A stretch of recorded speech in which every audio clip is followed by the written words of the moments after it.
कितना गमले लग रखे हैं इस पे? 4 गमले। इसका ब्याज कितना होगा? इसका 1,20 होगा या 1,20। कितने ऑथराइज गमले लग सकते हैं एक बार में? 2। चलो लीसा बनाना है और पेड़ की उम्र नहीं देखनी है। ये भी एक पुराना पेड़ है। पुराने ही और 4, 1 गमला, 2 गमला, 3 गमला, 4 गमला। तो आप देख रहे हैं परिहार विजय पथ अपने गांव की सरहद पुरानी भूमि भ्रमण पर गए थे। और ये क्षेत्र वन पंचायत का है या जंगलात का? ये रिजर्व फॉरेस्ट। रिजर्व फॉरेस्ट यानी जंगलात कहते हैं जिसे हम।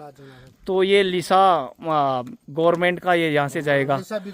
तो यहाँ से कंटर भर के जाएंगे, फिर आगे ये जाएगा। जय माता दी का है ये ठेका यहाँ। जय माता दी का। अच्छा, जय माता दी कौन हुआ? कोई ठेकेदार है? ठेकेदार है, वो लीसे का व्यापार करता है। अच्छा, तो ये यानी आपके कहने का मतलब ये तो नहीं है कि मतलब लीसा जाए, लेकिन उसके मानक होने चाहिए। मानक होना चाहिए। मोटा पेड़ है तो इसमें 2 गमले लगने, 4 गमले लग गए। चारों जगह छिल गए। तो चारों तरफ में ना चौड़े पत्तेदार पेड़ लग रहे हैं। हाँ, ये तो सूख गए चारों साल में। हमारा ऑक्सीजन, हमारा पर्यावरण कैसा रहेगा? जी, कहने का मतलब ये है कि लीसा के चक्कर में एकदम पेड़ों का नाश बिल्कुल हो रहा है, विदोन हो रहा है। बिल्कुल जी हो रहा नहीं हो रहा? ठीक है, हो रहा है। चौड़े पत्तेदार यहाँ कोई बनेगा नहीं बन रहा है। जी, अगर चौड़ी पत्तेदार वृक्ष यहाँ लगे जो पारंपरिक वृक्ष उत्तराखंड के थे तो चीड़ मिलेगा, हवा जी जी मिलेगा, जी जल चीड़ मिलेगा। अच्छा है, कॉमर्शियल है, लेकिन एक ऊंचाई से ऊपर इसको वैसे भी नहीं जाना चाहिए। ये लीसा एक कॉमर्शियल ट्री है। इस प्रकार से लीसा निकाला जाता है। ये नया चीरा लगाया तूने? ये नया चीरा लगाया अभी इस पर? नहीं अच्छी रहा है। और इसमें क्या एसिड डालता है? हाँ एसिड। तो ये गमला भरेगा। गमला भर के कंटर कहाँ रखे हुए हैं तेरे? एक कंटर लीसा का भरने का तेरे को क्या पैसा मिलेगा? 300।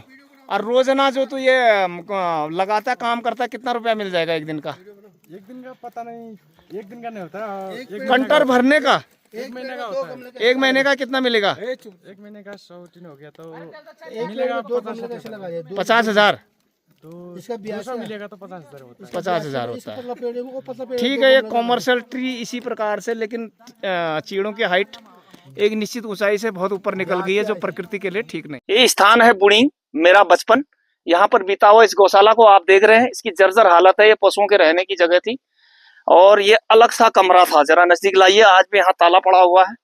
अच्छा, अभी खोलने की अभी जरूरत नहीं, बाद में यहाँ खोला जा सकता है जिन लोगों को ये दिया है। और ये आदमियों के रहने की अलग सा, मैं बचपन में यहाँ रह चुका हूँ। और ये नजदीक खेतों की तरफ लगाइए। नीचे हमारे बाप दादाओं का, चाचा ताओं का गौशाला और ये तमाम खेत जो हैं, ये आलू की खेती नीचे लगाइए जरा। हालांकि अभी धुंध है, ये पूरे नीचे तक दिख रहा कैमरे में थोड़ा थोड़ा। तो ये आलू की खेतियां होती थी। ये बांस के पेड़ों की तरफ लगाइए। प्रकृति का वरदान है ये। आज भी भले ही लोग यहाँ नहीं रहते हैं, आज आवश्यकताएं बदल गई हैं, हम लोग देहरादून में रहते हैं, लेकिन हमारे बचपन का पालन पोषण इन आलू के खेतों से हुआ है। इन्होंने हमें जिंदगी, पहचान दी है बचपन की। देखिए, जब यहाँ सीजनल रहते हैं, गोबर की ढेरी, इतना शानदार गोबर, लेकिन दूरी पर है, गांव से 3.5 किलोमीटर की ऊंचाई पर। खेत खलिहानों के लिए देखिए कितना शानदार है। और जो ये बांस के वृक्ष हैं, लगभग अकेले हमारे 250 से भी ऊपर वृक्ष होंगे अगले इलाकों तक मिलाकर। यही चीज प्रकृति को जीवन देती है। निचले इलाकों में जो भी पानी है, जल ही जीवन कहते हैं। पानी का जो संघर्ष और लड़ाई है, वो इन्हीं बदौलत है कि ये हरे पेड़ आज भी, और पत्तीदार बांज, बुरांस और अंगार, उतीस, ये चीजें आज भी जीवित है। तो एक पुराना ट्रेडिशन, कल्चर की लोगों की दिनचर्या की निशानी है। मेरा बचपन बीता है। इस मातृभूमि को एक बार प्रणाम जरूर करना चाहिए कि यहाँ पर हम लोगों ने जीवन का एक लंबा अरसा निकाला है। तो इस धरती माता को प्रणाम, इस देवभूमि को, इस नाग भूमि को प्रणाम करते हैं कि मैं यहाँ पर आया। आज बरसात का दिन है, फिर भी पाँव में दर्द है, लेकिन उसके बावजूद मैं यहाँ पर आया हूँ इस मातृभूमि को देखने के लिए। तो इसी प्रकार उत्तराखंड, पहाड़ी इलाके, चमोली जिला या अन्य इलाकों के लोग भी इसी प्रकार से पहाड़ों में पहले जनजीवन निकालते थे। सीजनल यहाँ पर आते थे, आलू की खेती होती थी। और शेष गांव नीचे 3.5 किलोमीटर हाटकलानी खुद मेरा गांव है, जहां पर से मैं कई बार वीडियोज बना चुका हूं।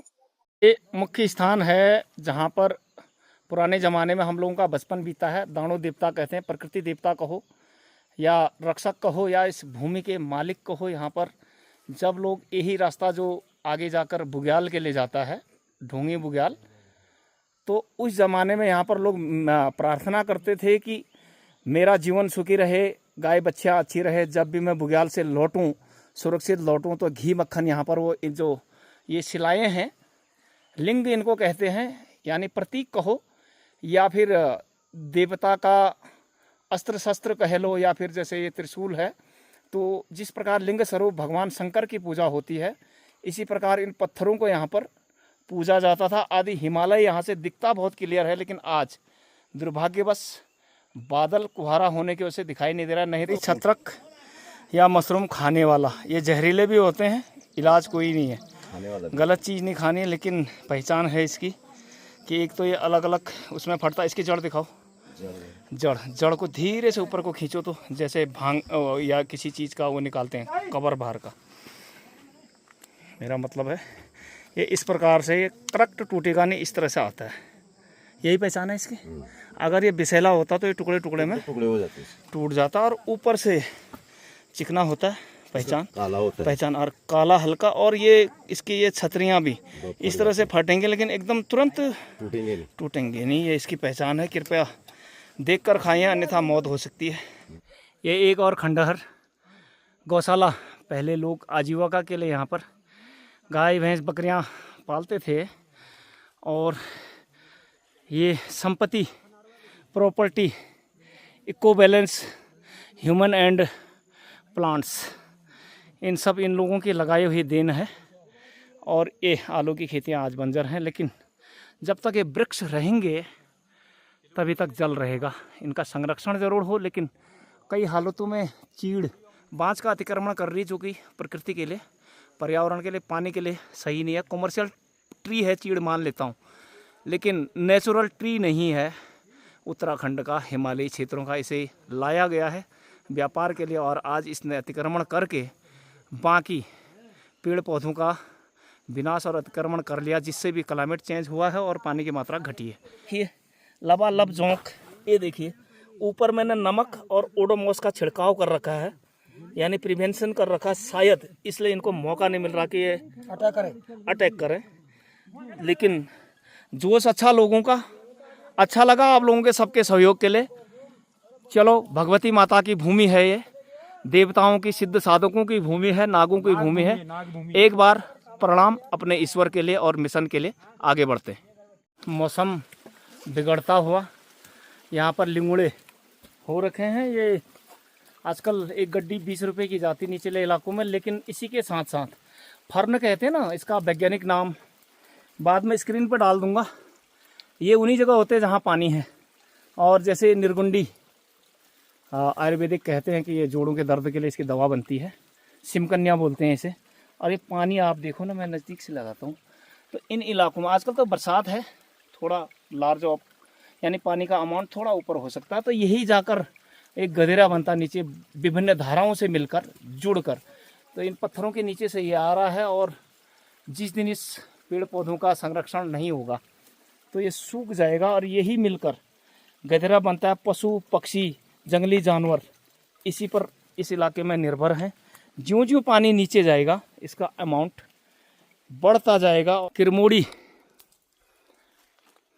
कुदरत का वरदान, पहाड़ी जामुन कम खाएं, इसे बंदर, लंगूर या भालू खाते हैं, पशु यानी चिड़ियाँ भी इसे खाती हैं।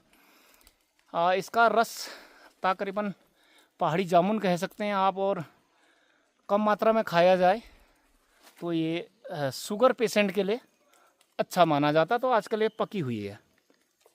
ये बच्चे देख रहे हो जैसे टीप के खा रहे हैं। हेलो, कैसा हो रहा है? अच्छा, ठीक है खाने में जी। यही वज्रदंती है जिसका दंत मंजन बनाया जाता आयुर्वेदिक। बचपन में रेडियो में आपने सुना होगा बिक्को वज्रदंती, तो ये वज्रदंती इसी को कहते हैं। इससे टूथपेस्ट बनाई जाती है। ये है तुमाड़खोड़, ये पानी का मुख्य स्रोत, जैसा मैं कह रहा हूँ गंगा का गंगोत्री ग्लेशियर है, उसी प्रकार से यहाँ से निकल कर पानी आता है। और यही रिसोर्सेज जो हैं वाटर रिचार्ज, नीचे जाकर नाले बनेंगे।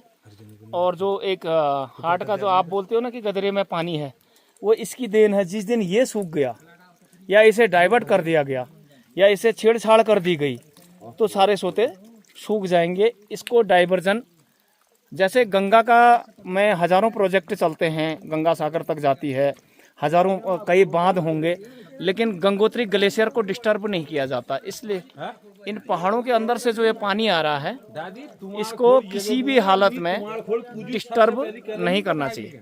ऊपर के जो छोटे सोते हैं वो इस सोते को रिचार्ज कर रहे होते हैं, और अगर ऊपर से पानी काट दिया जाए तो ये रिचार्ज नहीं होंगे। और ये वो जगह है, ओम नमः शिवाय, भगवान भोलेनाथ की कृपा से, गण देवताओं की कृपा से और नागराज की कृपा से आज यहाँ पर पानी उपलब्ध है।